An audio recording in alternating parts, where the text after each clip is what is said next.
Ellos se definen como tercos, pero sobre todo como amantes de la profesión. Esos son los que fundaron hace ya 30 años la Sociedad Colombiana de Cirugía Plástica Facial y Rinología.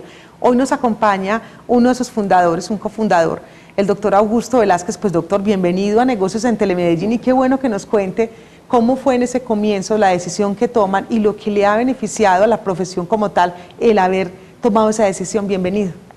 Gracias, Paola. Bueno, las sociedades se iban dividiendo para especializarse. La especialización fue el gran paso que dio la ciencia en el mundo. En medicina lo mismo. Las especializaciones permitieron que el conocimiento progresara muchísimo. Anteriormente había una especialización que era órganos de los sentidos. Se dividió en oftalmología y otorrinolaringología. Cada una de esas ramas se fue subdividiendo, subespecializando para conseguir progresos en determinadas cosas. En Colombia no se había creado la especialización de rinología y cirugía estética facial o cirugía plástica facial, empezamos a luchar porque se hiciera. Por allá en el año 60 habían hecho un curso en México con el profesor Maurice Cottel de rinología y plástica facial, cirugía estética facial. Programaron otro curso durante el Congreso Mundial de Otorrinolaringología en 1969 allá en México. Yo por entonces era profesor auxiliar en la cátedra de otorrino de la Universidad de Antioquia. Fui a ese Congreso Mundial y asistí a ese curso. Vine con el propósito de que definitivamente se fundara la Sociedad Colombiana. Lo propuse a nivel de la Universidad de Antioquia, crear primero una sociedad antioqueña y de ahí ir al Congreso que seguía nacional de otorrino con ya una sociedad fundada para que fuera una colombiana. No me lo permitieron acá. Primera barrera entonces. Primera barrera grande. Ya antes yo había tenido algunos intentos. En el primer Congreso Nacional de Otorrinolaringología que dirigió un gran profesor, el doctor Marcos Barrientos, yo le había pedido que me dejara proponer eso para que los otros profesores lo hicieran, porque yo era un simple residente. Eso fue por los años 63, 64. No me lo permitieron, porque yo era un pichón, pues apenas era un residente. y entonces no era bien visto pues que yo le fuera a proponer a los profesores y jefes de cátedra de las otras ciudades eso, que lo dejara para después. Bueno, se siguió luchando ya en un congreso de otorrino. Ese en que yo había dicho que me dejaran era el primero. Ya después en Pasto era el 21º. Propuse que nos dejaran hablar algo sobre fundar esa sociedad, que nos lo pusieran en el orden del día de la Asamblea General, pero nos dijeron que no.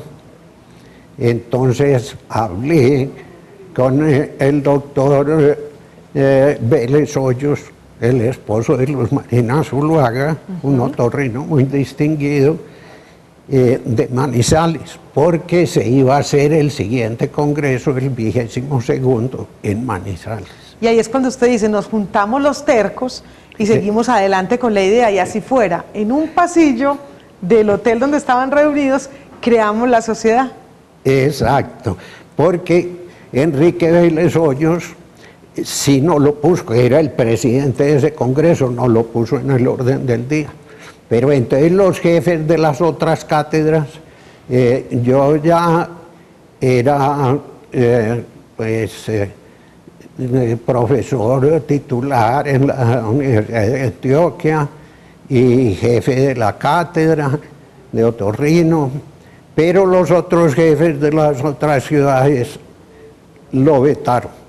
Entonces, en la Asamblea General donde íbamos ya a presentar el proyecto, las cosas, nos sacaron. Entonces yo le dije a Fernando Pedrosa, que es prácticamente el cirujano plástico facial más distinguido de Colombia y probablemente uno de los más distinguidos en América, que teníamos que fundar la sociedad, así fuera en un pasillito allá del edificio del café. Y nos salimos de la asamblea 5, que era uno de Cartagena, 3 de la Universidad de Antioquia y Fernando Pedrosa, que trabajaba en el hospital militar. Entonces, entre esos 5, el doctor Álvaro Correa, el doctor Jaime Martínez, que ya murió, el doctor Fernando Pedrosa, el doctor Edwin Maza y yo fundamos en ese pasillo la sociedad. Hoy mirándolo ya retrospectivo, ya que lo lograron, digamos, la importancia de haberse constituido como sociedad, lo que le aportó eso incluso a la profesión misma. Cuéntenos un poco, porque es que usted, digamos, tiene una historia bien bonita y en el sentido de que casi que el acceso a los libros era muy difícil, a la literatura. Las universidades de por sí no tenían en sus pensum esas materias. Cuéntenos el paso, el avance que logran gracias a que se constituyen como sociedad. Claro, los cursos de rinología no los había visto ningún otorrino colombiano aquí en el país que fueran accesibles a ello. Tenía que ir uno al exterior, pagando de su propio peculio todos los gastos, porque las universidades no lo apoyaban nada, escasamente le daban a uno una licencia no remunerada si quería ir a los cursos y uno tenía que pagar.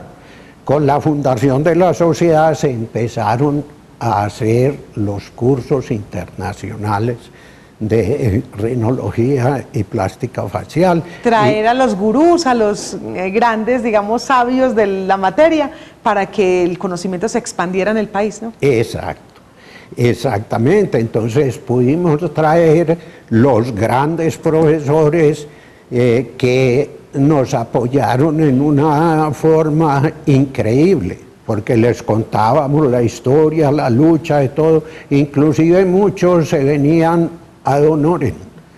Ellos se pagaban sus pasajes, nosotros simplemente los hospedábamos en un buen hotel y ellos nos daban los cursos, y así pudimos traer los grandes profesores estadounidenses, europeos, suramericanos. Eso desde el punto de vista, digámoslo, como del contenido, de haberse juntado para poder darle vida a esos sueños, digámoslo, desde el punto de vista del conocimiento.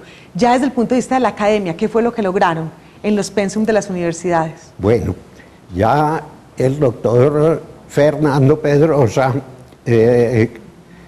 dio la iniciativa de que hiciéramos una especialización a nivel de una universidad. La sede de él es caleño, pero ha vivido casi siempre en Bogotá, ya hizo su carrera y allá era la sede o es la sede de su clínica, de sus trabajos. Luchó porque en Bogotá lo dejaran crear una residencia que llamamos nosotros el proceso de especializar un médico en una rama de la medicina. No lo logró, lo bloquearon y no lo logró. Entonces se vino a hablar con la Universidad CES en Medellín, que es una universidad muy progresista, con ganas de abrirse al conocimiento, de que progresen las cosas, y entonces acogió el programa del doctor Pedrosa y con eso ya ha sacado numerosos especialistas nacionales y extranjeros. Al punto que Colombia, y ya para finalizar un poco la historia y redondear, se convierte en ese epicentro actualmente de estudios en lo que tiene que ver con cirugía plástica facial y rinología, que incluso desde otros países, de México, de Perú, de Venezuela, en fin, están viniendo a estudiar acá con él, ¿no?